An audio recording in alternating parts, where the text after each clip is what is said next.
सभी भक्तों को राधे राधे। मैं आज आपको बैसाख द्वादशी का पुराण महात्म सुनाती हूँ। चैनल को सब्सक्राइब करना, लाइक करना, कमेंट करना।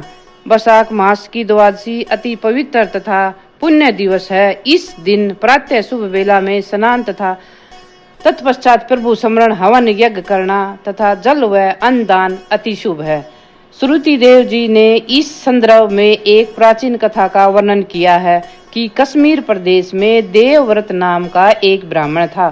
उसके एक अति सुंदर कन्या थी जिसका नाम मालिनी था। समय अनुसार मालिनी का विवाह सत्यशील नामक विद्वान ब्राह्मण से हो गया। मालिनी का रूप केवल बाहर से सुंदर था, हृदय से वह अत्यंत दुष्टता थी। वह हर समय अपने पति को वश में रखने का प्रयास करती रहती थी। एक दिवस उसकी भेंट एक अत्यंत कपटी योगिनी से हुई। उसने मालिनी को ठगने के लिए कहा, यदि तुम मुझे ये अपनी अंगूठी उतार कर दे देती हो, ये सोना और हीरे से जड़ित अंगूठी दे दो, तो मैं तुझे एक ऐसा चूर्ण दूंगी जिससे तेरा पति सदैव तेरे लिए संपूर्ण वश में हो जाएगा। यदि तू बुरे से बुरा कर्म करेगी तब भी तेरे वश में रहेगा। मालिनी का हृदय हर्ष से भर गया। उसने तुरंत ही अपनी अंगूठी उस कपटी योगिनी को दे दी तथा चूर्ण ले लिया तथा उसी साय को दूध में चूर्ण मिला करके अपने पति को दे दिया।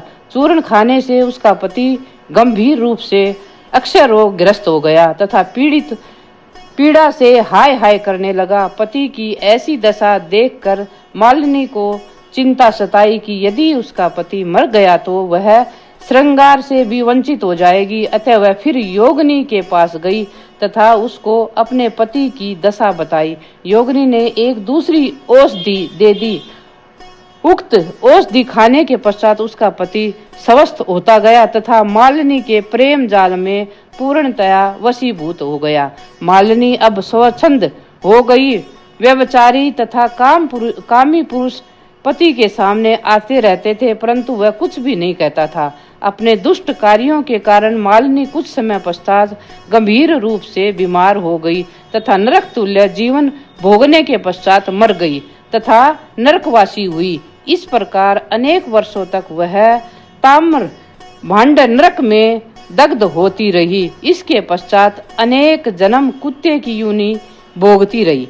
इस प्रकार कर्म के भोग भोगने के पश्चात वह एक दिवस बैसाख मास की शुक्ल द्वादशी शुक्ल पक्ष की संक्रांति के दिन वह तुलसी के नीचे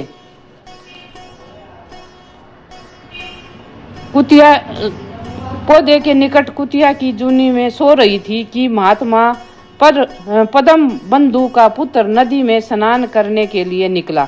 नदी से बाहर निकलते समय निकट पड़ी कुतिया के ऊपर पवित्र जल गिर पड़ा। जल के गिरते ही कुतिया को अपने पूर्व जन्म के कर्मों का स्मरण हो गया, पर पदम बंधु के चरणों पर गिर पड़ी तथा उसने उद्धार करने की प्रार्थना की। पर पदम बंधु महान ऋषि थे, वह समझ गए तथा उन्होंने अपने द्वादशी के व्रतों का पुण्य तथा स्नान फल उस कुतिया को अर्पण कर दिया।